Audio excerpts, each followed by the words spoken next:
Welcome to the Lord of the Rings Lorecast, the show that explores the background of Tolkien's amazing world from the very beginning.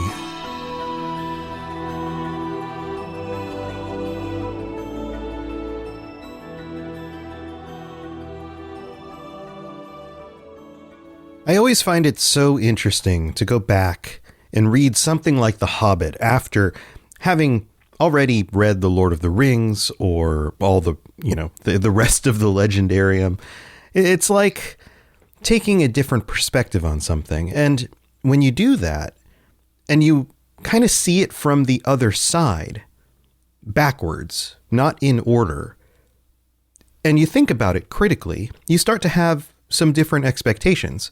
I would imagine there's a number of you out there who probably read The Lord of the Rings first, or at least saw the movies and then went and read The Hobbit or saw the Hobbit movie. And you probably had certain expectations about the way things would have played out. Oftentimes in those contexts, you have a sense of, okay, this is where the story is now, and the things that are happening in the story are hinting at the things that happened in the previous story. And so you build up expectations around them. And specifically, this has to do with the ring. If you view the Ring of Power through the lens of the Lord of the Rings, then it appears to be something much more sinister, something better understood, especially by the end of that story.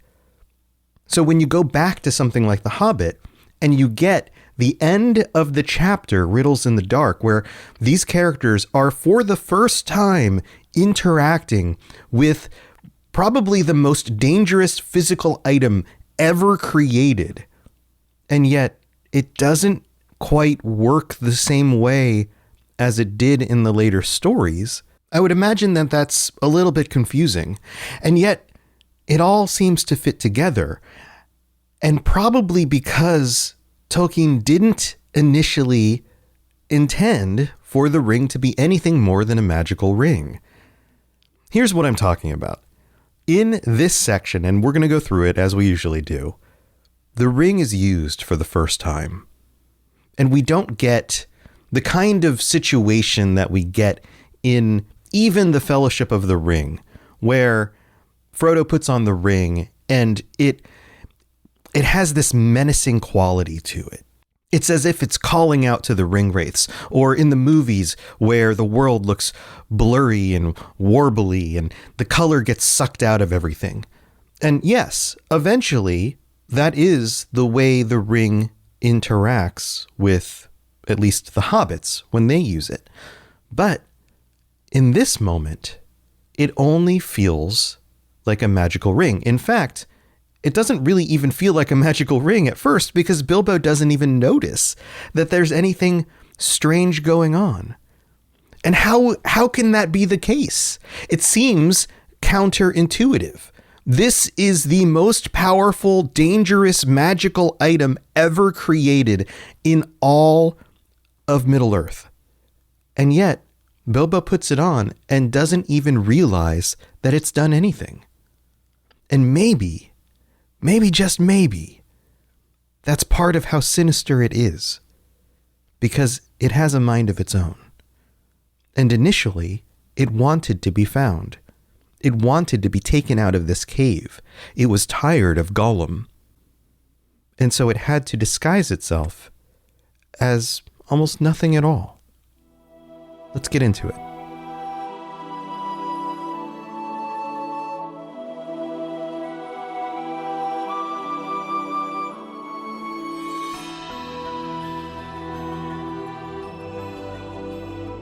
So I brought up that the ring was not, well, it was being kind of sneaky, kind of secretive. It didn't seem to be displaying any powers at all that Bilbo would notice, and that's going to show up in a little bit.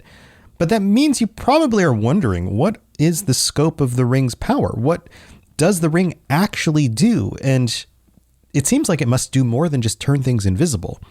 I'll be covering that in the bonus episode on Patreon this week. So if you're interested, head over there and sign up, or gift it, or get it gifted from somebody else. And there's over 140 other bonus episodes. So if you're looking for a lot more content, that's where you can get it. But here, let's get into it. Gollum has returned to his island, and he's just realized that he cannot find the ring. And he is, well, in modern parlance, freaking out. And so Bilbo calls out, "What's the matter? What have you lost?" And Gollum shrieks, "It mustn't ask us."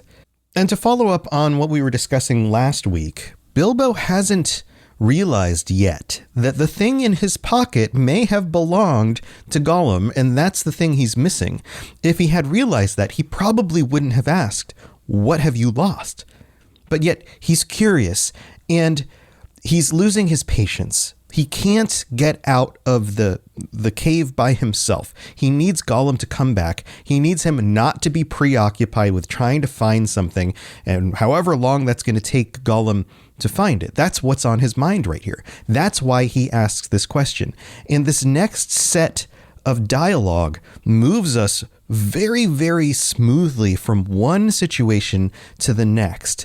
This building action makes a lot of rational sense. So let's go through it. He asks him, "What have you lost?" And then Gollum responds and says, "It mustn't ask us. None of its business. No, Gollum. It's lost. Gollum, Gollum, Gollum." Right? He's making all of these sounds, which show that he's under stress. He has a lot of anxiety about this.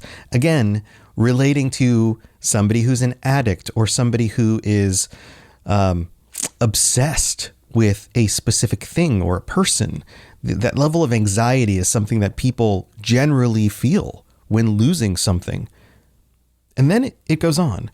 Bilbo cries out, "Well, so am I," which is very clever, right? Well, whatever you lost is lost, but so am I. Bilbo, again, he's only worried about himself in this situation, and I want to get unlost. And I love the use of unlost. Tolkien does this fairly regularly. This is something that he does fairly often, where he will take a word and he will add a prefix or a suffix to it in order to make a new word that makes sense. We get what the word means, and there are people in our lives who do things like this, and yet you're not going to find unlost in a dictionary. And then he goes on.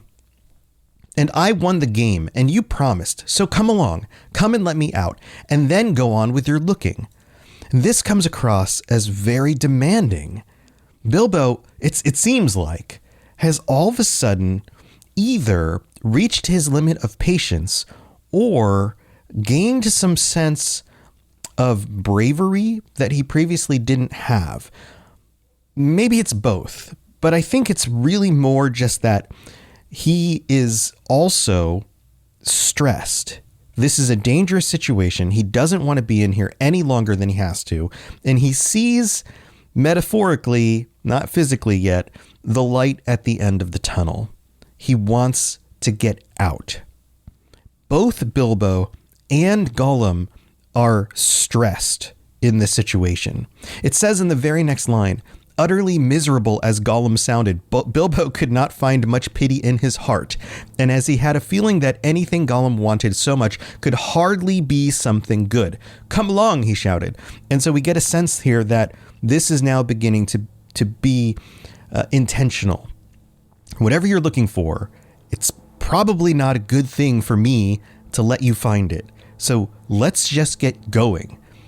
Now, what would Bilbo imagine he's looking for? Well, if Gollum is trying to get the upper hand and Bilbo has a sword, then maybe Gollum's looking for a weapon. Maybe he's looking for something that will be useful to him in order to get out of the situation and throttle Bilbo, potentially. So the argument goes on, and Gollum yells out, "Not yet. I must search for it. It's lost." And then Bilbo tries to leverage the situation that just happened in order to get Gollum to comply. He says, "But you never guessed my last question, and you promised," which at first seems like a smart thing to do. Bilbo is trying to get him to say, "Okay, well, I'll come find that later. You're right. We had an agreement." But this is where the conversation turns. He brings Gollum's attention back to his pocket. "Never guessed," said Gollum. And then, suddenly out of the gloom, came a sharp hiss. This is the moment where everything turns. Gollum says, "What has it got in its pocketses? Tell us that. It must tell first." He puts the two together. He has lost something, and there is something in Bilbo's pocket. Now, Gollum is a lot of things, and he's not a lot of things as well. He has a lot of issues and problems. But one thing he definitely is clever. And he pieces it together before Bilbo does. The very next sentence tells us that Bilbo had no particularly good reason why he shouldn't tell, but he doesn't, right? And then the very next sentence says that Gollum's mind had jumped to a guess quicker than his. And it explains that this is natural for Gollum because the ring is the thing that occupies Gollum's mind more than anything else and has for ages. So it would make sense that he put it together faster than Bilbo did. Bilbo is thinking about lots of things. He's thinking about getting out of the cave. He's stopped thinking about what's even in his pocket. He doesn't really care. He just cares about getting out alive. But Gollum cares about the ring. So he pieces it together, especially because, as it says here, he was always afraid of it being stolen. So he's going to jump to the conclusion that it was stolen before anything else. It's that thing that people who are addicted do. It's that thing that happens when human beings are obsessing about a thing. Even when the situation seems unlikely, even when there's evidence against it, oftentimes people will jump to the conclusion that they fear the most. This is a very human thing. We more than often and very likely will consider a situation in front of us, and we will think about the thing we fear the most, the worst outcome, and the thing we hope for the most, the best outcome. And if somebody can leverage either of those scenarios, if somebody promises you all the things you ever want, or probably more powerfully, elicits all of your worst fears, then oftentimes they're able to motivate you. This is just a part of human psychology. Now, reality, most of the time, lies somewhere in the middle. It's very rare that the thing we fear the most actually comes to pass. And I just used comes to pass, like Galadriel. And it's very rare that the thing you really hope for happens. But in this situation, Gollum is right. The thing he fears, his worst fear, that this ring would be stolen, actually has happened. Now, not intentionally, not in the context that Bilbo snuck into his little nest on his little island, or whatever you want to call the place where he keeps all his things. But it basically is the same thing, right? Somebody took the ring, whether they knew it or not. And then we get this back and forth where it really does feel like one of those arguments where each person is attempting to reframe the conversation in a more advantageous way for themselves. And this is, again, another place where Tolkien is very clever.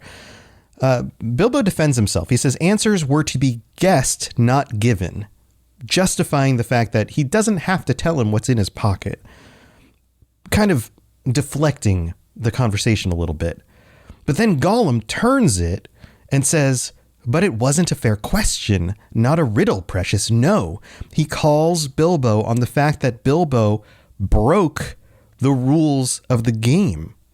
This scenario right here reminds me a lot of the fight between Sauron and Finrod. Yeah. You remember the poem, we talked about this in the Silmarillion, the song fight where they basically are singing at each other, and they're both basically laying bare the things that the other person is guilty of.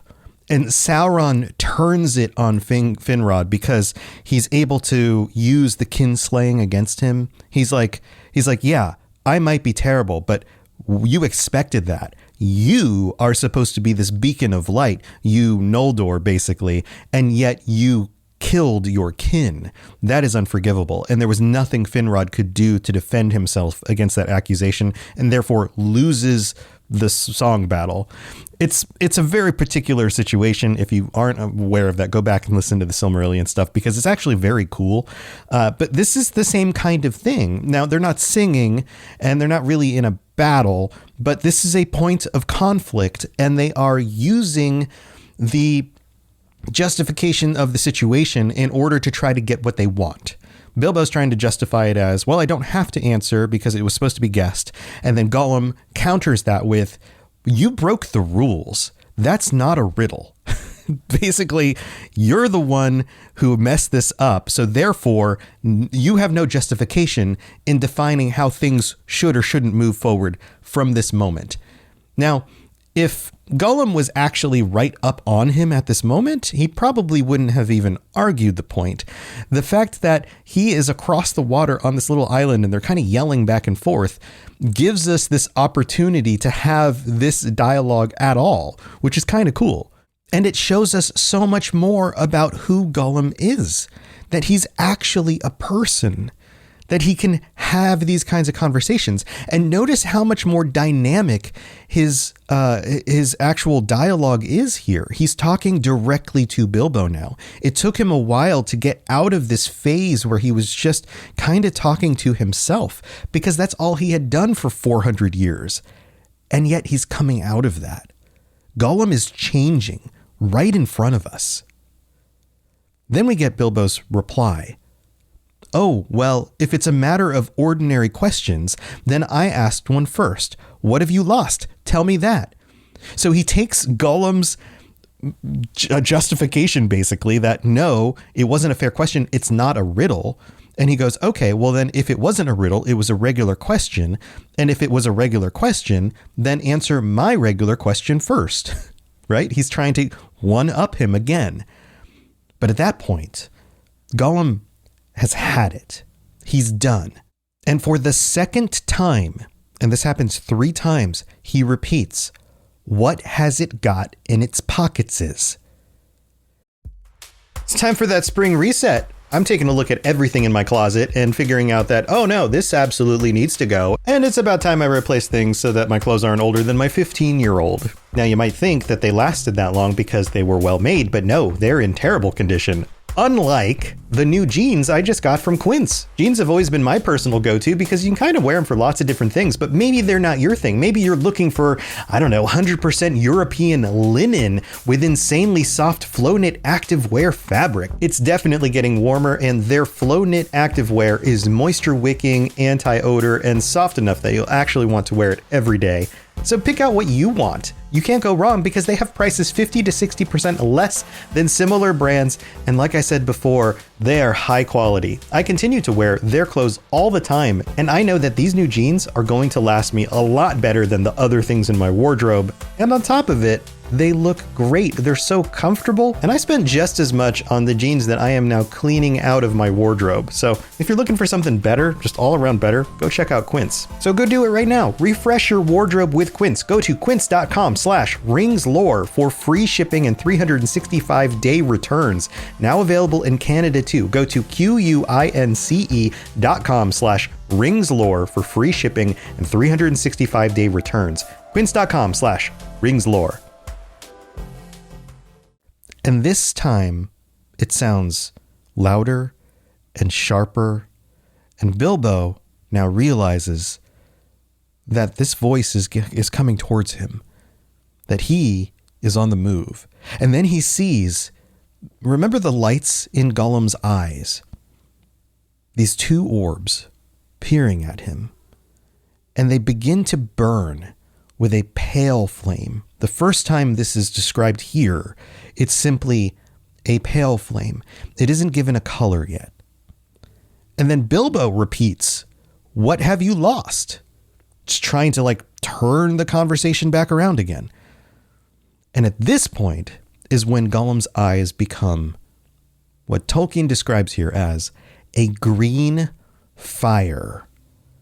He's moving faster. He starts paddling across the water. And then we're told, such a rage of loss and suspicion was in his heart, that no sword had any more terror for him. This is the point where, well, two things are happening. His eyes turn green. Green is usually a color for something like greed or envy or suspicion.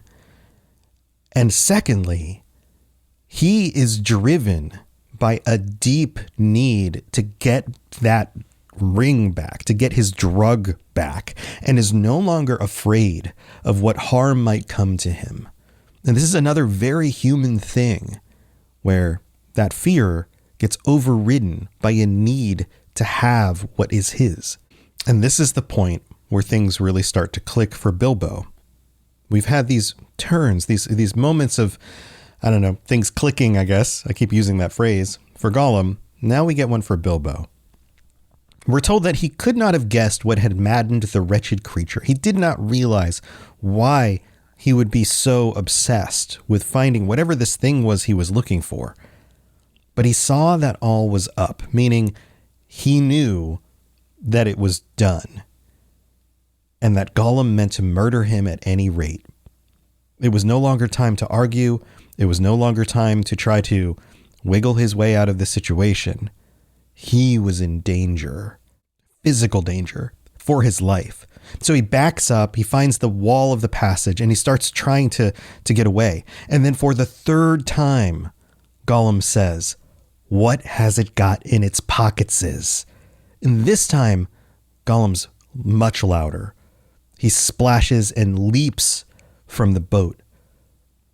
"What have I wonder?" he thought to himself.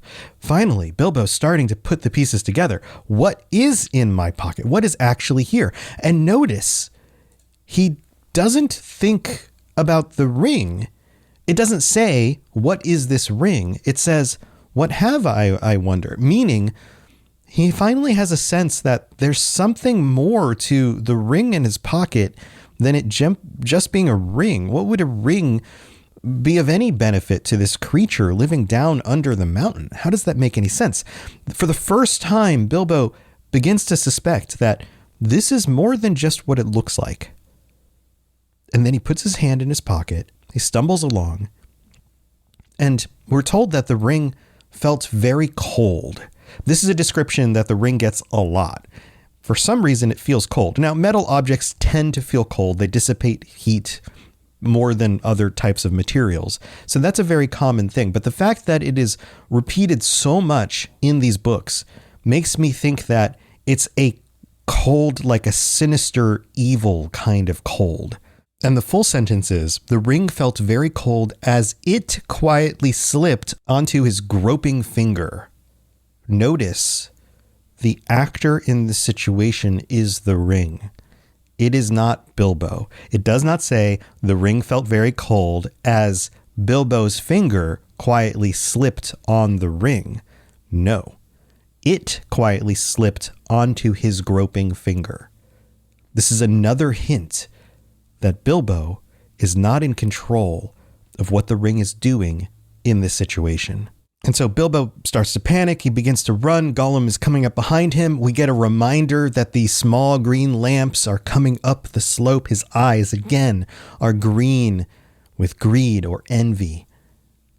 And then he slips.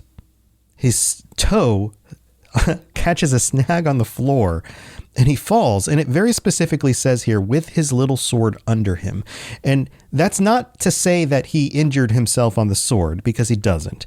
It's to justify the reason why he couldn't quickly turn over and stab at Gollum as Gollum was to pounce on him. He couldn't get the sword because his body was on the sword.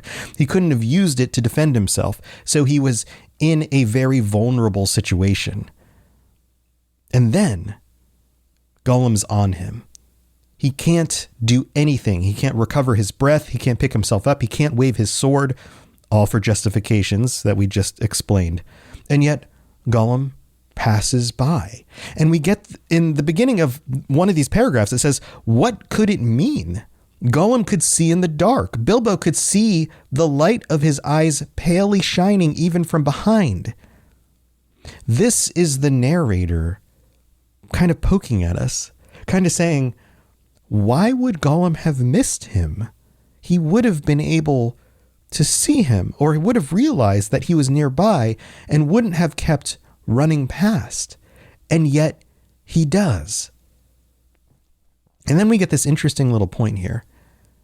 Bilbo gets up painfully. He's not hurt himself, like stabbed himself by the sword, but he fell down. It doesn't feel good to fall down. And he sheathes his sword, which was now glowing faintly again. This tells us two things. First of all, the sword is glowing because he's getting slightly closer to where goblins are. So maybe that's a problem. That's usually what we associate with this. But it tells us something even more interesting. If the sword had been glowing, then Gollum definitely would have been able to see him. And yet, he doesn't. The light from the sword doesn't seem to be illuminating the area that they're in a way that Gollum would be able to see it. And so Bilbo justifies that, well, he doesn't understand what's going on. He doesn't know what else to do. He's now sheathed the sword, so the light has gone away. And he only really has one option left. Perhaps he should follow him. Gollum might lead him to some way of escape without meaning to. And Bilbo's done a pretty good job trying to argue his points, trying to deal with the situation at hand, but has been kind of panicking this whole time. And yet, for the first time, it seems like he has this real moment of clarity. Maybe just follow Gollum. Maybe Gollum is actually going the direction that would lead out, because that's the thing Gollum is afraid of. Bilbo leaving and taking the ring with him. So it makes sense that Gollum would naturally go toward the exit. And Gollum, of course, is screaming, "Curse it, curse it, curse it, curse the Baggins. It's gone. What has it got in its pockets?" This is the fourth time, but now it doesn't feel the same.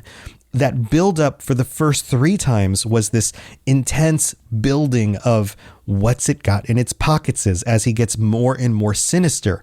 But this fourth time, and I mentioned only three the first time, in that regard, it was the three that was the buildup.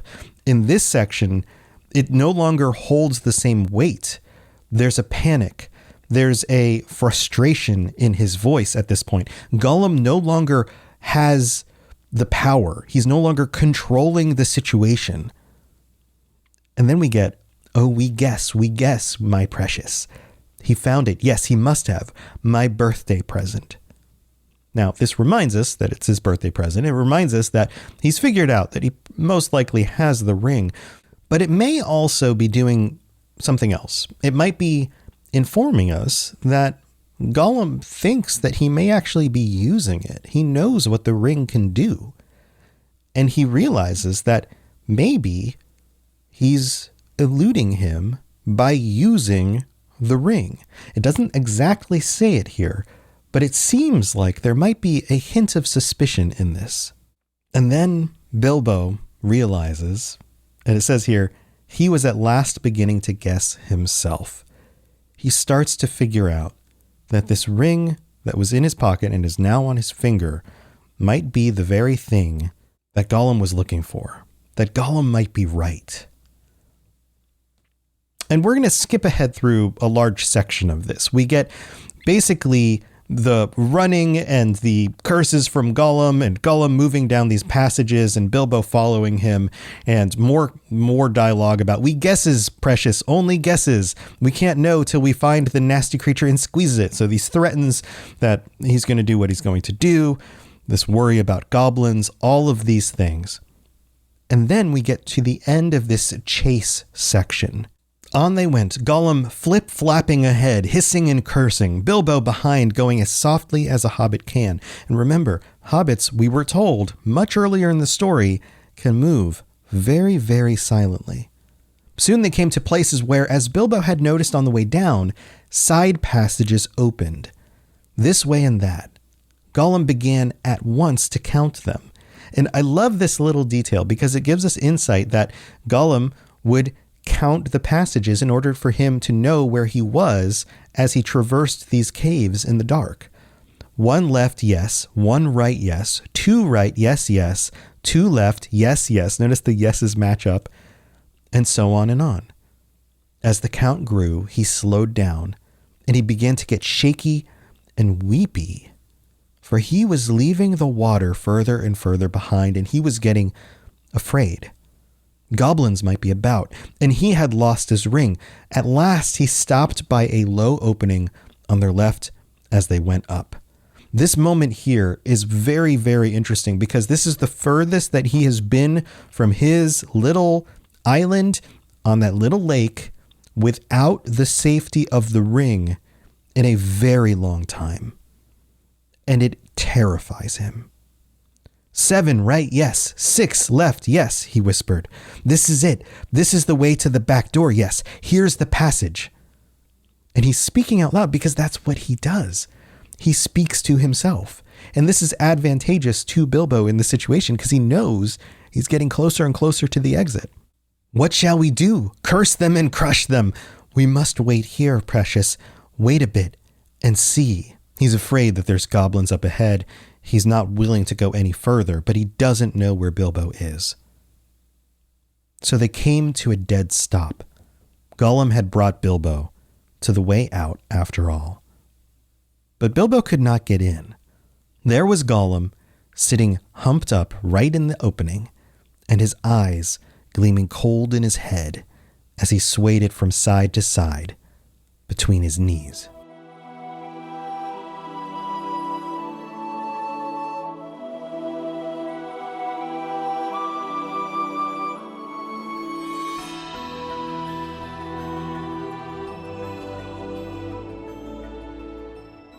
All right, here we are. This is the end of the show. Thank you for tuning in again. I so enjoy these sections of the story. Gollum is so good, and I'm kind of sad that we're going to have to leave him soon, but there's always more. There's definitely more coming. Thank you to our newest patrons, Sourdough and Elias. Welcome to the Patreon, patreon.com/LOTR Lorecast. And remember, you can gift subs. You can pick whatever tier you would like for as many months as you would like and gift it to a friend or a family member, somebody who would enjoy getting the bonus episodes or the ad-free episodes, any of that stuff.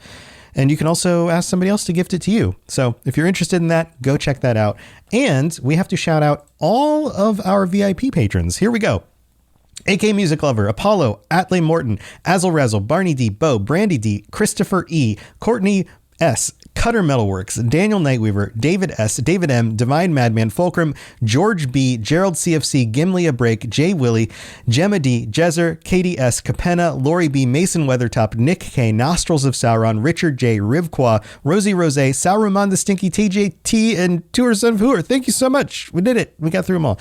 Also, I'm going to read out one of the reviews that came in, but just so you all know, this program, the app, the online thing I was using in order to consolidate all of the reviews and especially be able to see the reviews from other regions, like other countries outside the US, is no longer functioning as of today, as of the writing of this. So unfortunately, it's much more difficult for me to find other reviews outside of the Americas, but that doesn't mean that I don't appreciate them. So if you'd like to still help, please leave a 5-star review and let me know how much you enjoy the show. It's just harder for me to get that information, to see it, to read it off on these episodes. So for the meantime, until I find a good solution for that, I'll just be reading the ones from the US because I'm kind of limited and I haven't found a good solution. So anyway, we got this one. This one came in a few days ago from Maddie B. 623, who says, wish I could give 100 stars. Holy crap. Everything and more I was looking for in a podcast. I'm a delivery driver for UPS and started this podcast a little over a week ago and binged the entirety of it. And I can't wait for more episodes. Don't listen to the pronunciation police. It's one of my favorite parts of every episode. Cheers, Tom. Thanks. Well, I'm glad you appreciate that. Thank you for taking the time to do that. And thank you, everybody, for the support. I hope you are having a wonderful holiday season. And I will be, let's see, we got the bonus episode this week. I'll be doing another episode next week. And then the week after that, you should be getting a kind of end of the year Robots Radio podcast network where me and a bunch of the other hosts across the network are going to talk about our favorite things across the year. So it should be a fun way to end the year. And it may not be Lord of the Rings stuff, but it's, you know, it's a bunch of nerdy podcast hosts who like to talk about fantasy and video games and things like that, talking about what we what we enjoyed this year. So hope you enjoy that and have a wonderful rest of your holiday. All right, I'll see you next time. Bye, everybody. Thanks for listening to the Lord of the Rings Lorecast. If you'd like to learn more about other fantasy worlds, check out my other podcasts, The Elder Scrolls Lorecast, The Witcher Lorecast, and more at robotsradio.net. If you'd like to reach out, I'd love to hear from you. Send me a note on Twitter at robots_radio, or join our amazing community on the Robots Radio Discord. There are links in the show notes, or just search Robots Radio Discord, or find the link on robotsradio.net. I'll see you next time.